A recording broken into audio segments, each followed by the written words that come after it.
mtumishi wa Bwana ambaye Isaya alimtabiri kama tulivyosikia katika somo hilo la kwanza, na wimbo huu unaojulikana kama wimbo wa 4 wa mtumishi wa Bwana. Ndio huyo Bwana wetu Yesu Kristo ambaye leo siku ya Ijumaa Kuu katika maadhimisho hayo matatu muhimu tangu jana, anasimama mbele yetu akituuliza na sisi kama tunataka tumsadiki na kama tunataka kuwa mnyenyekevu kwake kama yeye alivyokuwa mtumishi mwaminifu na mnyenyekevu, na kaweza kukamilisha hilo ambalo Mungu Baba yake alituma akulifanya, kukomboa ulimwengu. Na kukomboa ulimwengu kwa njia hiyo ya mateso ambayo leo ndio tunatafakari, kwa njia hiyo ya mateso ambayo alipeleka mpaka kwenye msalaba, na sio tu kwenye msalaba bali kwenye kifo juu ya msalaba. Kristo alikuwa mtii kwa ajili yetu na akawa mtii mpaka kufa. Lakini kifo chake hicho kimetupatia sisi uzima. Ametutoa katika hiyo hali ambayo ilisababishwa na huo mwelekeo hao ambao wakautumia vibaya huo mti ambao Mungu aliweka katika bustani hiyo ya Eden. Ulikuwa mzuri, lakini ukabadilishwa na hawa watu, kuna Adamu na Eva, na vishawishi vyote vilivyokuwepo hapo, ukawa ni mti mchafuliwa, ukawa ni mti wa laana. Lakini Bwana wetu Yesu Kristo anakuja kutumia mti mwingine ambao Mungu na akauweka tena huo mti, kapenda yeye mwenyewe njia hiyo ambayo ni njia ya Kristo anayetukomboa, anayefuta sasa yale ambayo yaliwekwa na hao ambao hakumheshimu, hakumtii Mungu. Yeye anakuja kuleta huo mti ambao ni msalaba wake, ambao utakuja kuheshimu tukimwabudu Bwana wetu Yesu Kristo. Na kwa msalaba huo hali ikabadilika na ukombozi ukafika hapa duniani. Yote haya yanasimulia Isaya, jinsi atakavyoteseka, jinsi watakavyopiga makofi, jinsi watakavyopeleka mbele ya maliwani, hata toa neno, hata sema lolote. Ndio hayo tunayasikia na tumesikiliza vizuri kutoka katika simulizi hilo la mateso ambayo leo yameletwa kwetu kutoka huu mwinjili Yohana.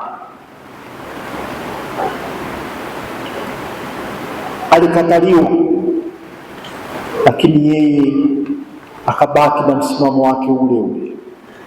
Kuna upendo ambao tumeuzungumza jana, ambao sipendi kurudia. Tulizungumza mara labda 100, tunazungumza huo upendo.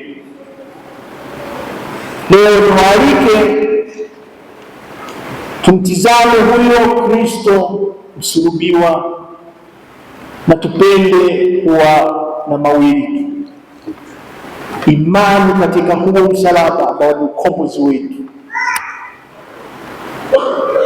na matumaini ya wokovu kupitia katika msalaba huo. Jana ilikuwa ni mapendo, leo iwe imani na matumaini.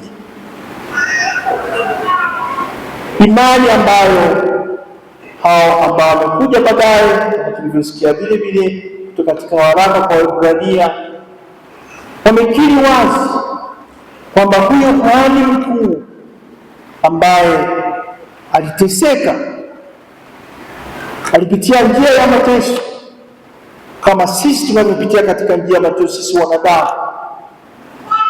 Anafahamu hayo mateso yetu. Yeye alipitia njia ya mateso kwenye vishawishi, lakini hakutenda dhambi. Lakini sisi hati mbaya tunaenda kinyume, tunayafanya haya ambayo hakubaliki mbele za Mungu.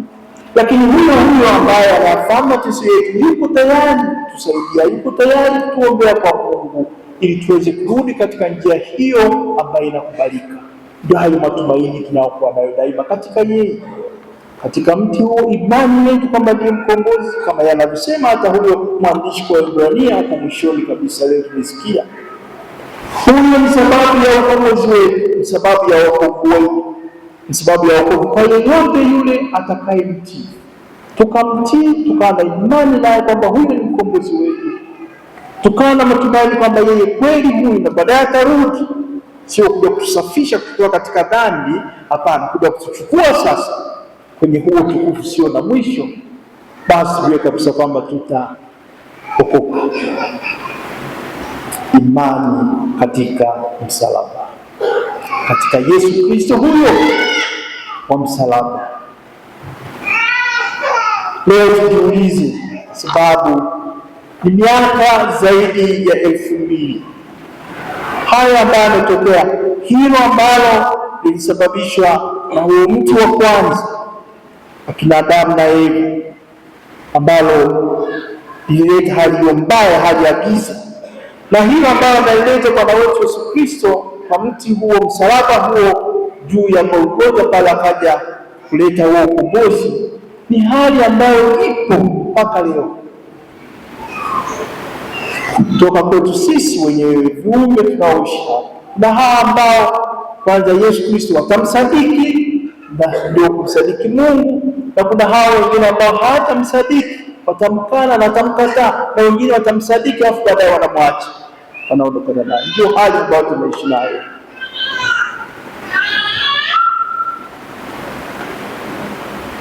Na ukamsadiki, ukamkubali, ukawa na matumaini naye, kwa hivyo tutayafanya sasa yale ambayo yeye mwenyewe aliyafunua, na ndio mpango wa Mungu ambaye anataka tuyafanye yale mazuri. Chochote kitakachoita kizuri kama alivyofundisha, yawe ya haki, yawe ya mapatano, yawe ya kuwapa watu uhuru wao, yawe yale ya kuwafanya watu wafurahie maisha na kutunza maisha,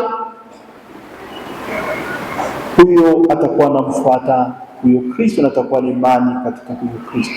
Kinyume chake, ndio laana hiyo inayoingia. Ndio matatizo haya tunayapata. Yeye huyo hakutaka vita.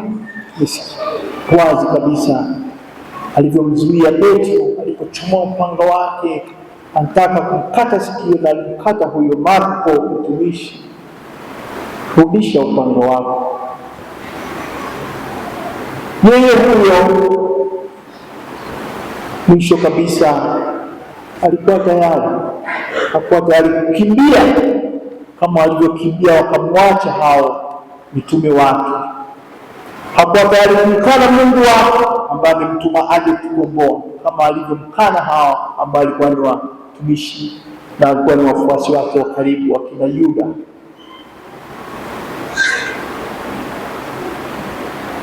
Sisi leo tunaulizwa tupo wapi, tumesimama wapi? Kama nilivyosema, hizo njia zote mbili, hiyo mivuto yote miwili ipo zaidi ya miaka 2000 iliyopita. Hao walio kwake yeye na hao walio kinyume na yeye. Tuko tunatafakari tangu tulipoanza kipindi hiki cha Kwaresima, kwa yote ni kwa nia hiyo moja, tukitaka tumrudie Mungu wetu, turudie msalaba, unaotukomboa. Sasa Mungu atumuone msalaba tunauona, haya aliyafundisha Kristo wetu tunayaona, tunayajua. Leo tunaalikwa tujiulize, tafakari, tukiongozwa na hayo yote tuliyosikia kutoka katika simulizi la mateso. Tuko wakina Maria mama yake na Maria dada yake na baba yake na Yesu, na Maria Magdalena na Maria Kleofa, baadaye mfuasi wake huyo Yohana ambaye anaenda naye mpaka kwenye msalaba, na baadaye atakuja kumkabidhi huyo Bwana wetu Yesu Kristo mama yake awe mama yake, na huyo mfuasi kwa wote atakuwa mama yetu vile vile. Na yote ambayo tunayasikia kutoka kwenye simulizi hizi la mateso, au tunataka tuwe kama hao wakuu wa makuhani na waandishi, tunategemea kama kina dada kina kaka wasio Wayahudi, ingawaje leo wanaimba kama Wayahudi, asulubiwe, aondoke huyo mbara badili na mtaka dhambi mabaya.